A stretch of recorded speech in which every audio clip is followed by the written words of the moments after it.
Hello दोस्तों, तो आज हम लोग देखने वाले हैं तरंग प्रकाशिकी का पार्ट 3। तो क्वेश्चन नंबर 23 है, तरंगों के दो स्रोत काला संबंध यानी कोहेरेंट कहे जाते हैं यदि। देखिए, दो तरंग काला संबंध कहा जाता है यदि तरंगों का तरंग दैर्ध्य यानी लैम्डा समान हो तथा कलांतर नियत रहना चाहिए। दोनों तरंग का तरंग दैर्ध्य जो है वो समान होना चाहिए और दोनों तरंगों के बीच कलांतर क्या रहना चाहिए? नियत रहना चाहिए। अब ऑप्शन देखते हैं, दोनों से उत्पन्न तरंगाग्र समान आकृति की हो। ये ऐसा नहीं होता है, तरंग कला संबंध के लिए डेफिनेशन कोई नहीं है।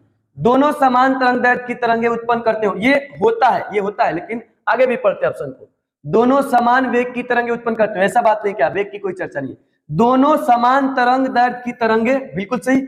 इसमें नियत कलांतर रहता है, उत्पन्न करते हैं, बिल्कुल। ये दोनों बात इसमें वेरी करे, यानी कि ऑप्शन नंबर डी बिल्कुल सही है। इसमें एक ही बात दिया गया था, एक बात नहीं दिया था, इसलिए बी वाला ऑप्शन ना होकर के डी ऑप्शन होगा। नेक्स्ट क्वेश्चन,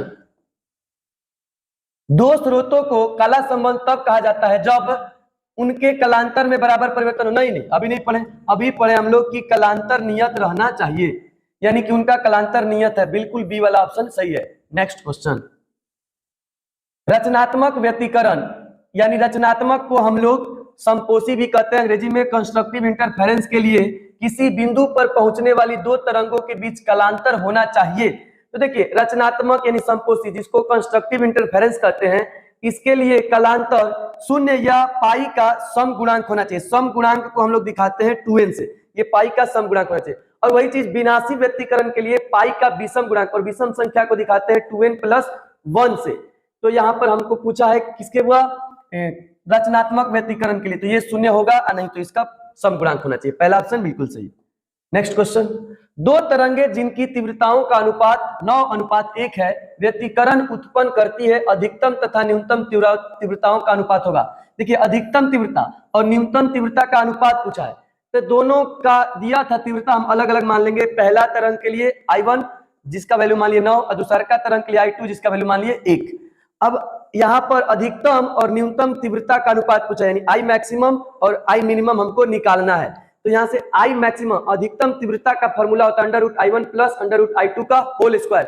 तो यहाँ से मैक्सिमम का हम वैल्यू निकाल देते हैं, वैल्यू रखेंगे तो √I1 का वैल्यू कितना है 9 प्लस √I2 का वैल्यू कितना है 1, इसका होल स्क्वायर। यहाँ से वैल्यू आएगा निकल करके 3 प्लस 1 का होल स्क्वायर, 3 और 4 का होल स्क्वायर हो जाएगा 16, 4 चौक 16।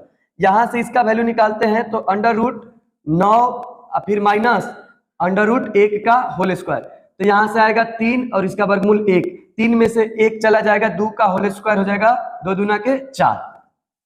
अब ये दोनों का वैल्यू यहाँ पर हम रखते हैं तो क्या मिलेगा वो देख लेते हैं ध्यान से। मैक्सिमम वाला निकल के आया 16 और मिनिमम वाला निकल के आया 4, भाग लगाते हैं तो 4 चौक 16, 4/1 यानी कि 4:1, बिल्कुल सी वाला ऑप्शन सही है। नेक्स्ट क्वेश्चन, यंग के द्वि स्लिट प्रयोग में संपोषी व्यतिकरण उत्पन्न करने वाली तरंगों के बीच पथांतर का मान नहीं होता है। ध्यान दीजिएगा, वह यहाँ पर पथांतर का मान नहीं होता है। तो यहाँ पर संपोषी व्यतिकरण हो रहा है, ये वाला संपोषी या रचनात्मक, जिसको इंग्लिश में कंस्ट्रक्टिव इंटरफेरेंस कहते हैं। इसके लिए पथांतर शून्य या λ/2 का सम गुणांक होता है, यानी λ/2 में सम संख्या 2n से मल्टीप्लाई कर दो, ये आ जाएगा। और वही विनाशी के लिए, डिसकंस्ट्रक्टिव के लिए पथांतर का वैल्यू होता है λ/2 का विषम गुणांक, और विषम संख्या को दिखाते हैं 2n+1 से। λ/2 का ये विषम गुणांक है, तो ये नहीं होना चाहिए, खासकर ध्यान रखो। तो डी में यही है, ये नहीं होता है। इधर पूछा है संपोषी के लिए नहीं होता है, ये विनाशी के लिए है, तो यही ऑप्शन होगा। नेक्स्ट क्वेश्चन, तरंग दैर्ध्य लैम्डा की दो एकवर्णीय प्रकाश तरंगों के मध्य संपोषी व्यतिकरण हेतु पथांतर अभी पढ़े हुआ संपोषी के लिए शून्य या λ/2 का सम गुणांक। λ/2 में जब सम संख्या यानी 2n से मल्टीप्लाई करोगे 2 से 2 कट जाएगा, यानी n लैम्डा। पहला ऑप्शन बिल्कुल सही है। नेक्स्ट क्वेश्चन, विनाशी व्यतिकरण के लिए पथांतर होना चाहिए।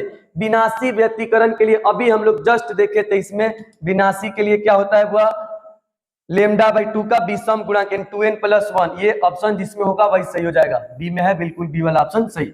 नेक्स्ट क्वेश्चन, दो काला संबंध एक वर्णीय प्रकाश पुंज जिनकी तीव्रताओं का अनुपात 4:1 है, एक दूसरे पर अध्यारोपित है, महत्तम और आर नहीं हुआ और न्यूनतम तीव्रताओं का अनुपात है, यानी कि दोनों के तीव्रता, पहला के लिए I1 4 मान लेते हैं, दूसरा के लिए I2 1 मान लेते हैं, हमसे महत्तम तीव्रता और न्यूनतम तीव्रता का अनुपात पूछा है, यानी आई मैक्सिमम और आई मिनिमम का अनुपात पूछा है। महत्तम तीव्रता यानी आई मैक्सिमम, आई मतलब इंटेंसिटी, मैक्सिमम मतलब महत्तम, के लिए फॉर्मूला होता है under root I1 plus under root I2 का होल स्क्वायर, और न्यूनतम के लिए होता है अंडर रूट I1, फिर यहाँ पे सॉरी प्लस नहीं होता है वह यहाँ पर हो जाएगा माइनस, मिनिमम के लिए क्या होता है माइनस अंडर रूट I2 का होल स्क्वायर। तो यहाँ से मैक्सिमम के लिए निकालेंगे तो वैल्यू सबका रख देते हैं, अंडर रूट I1 का वैल्यू कितना है 4 और I2 का 1, तो I1 के लिए रखेंगे 4 और प्लस I2 के लिए रखेंगे 1, इसका होल स्क्वायर।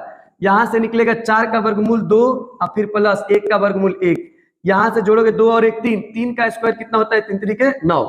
यहाँ पर फिर वैल्यू रखेंगे I1 का 4 माइनस I2 का 1, इसका कर देंगे होल स्क्वायर।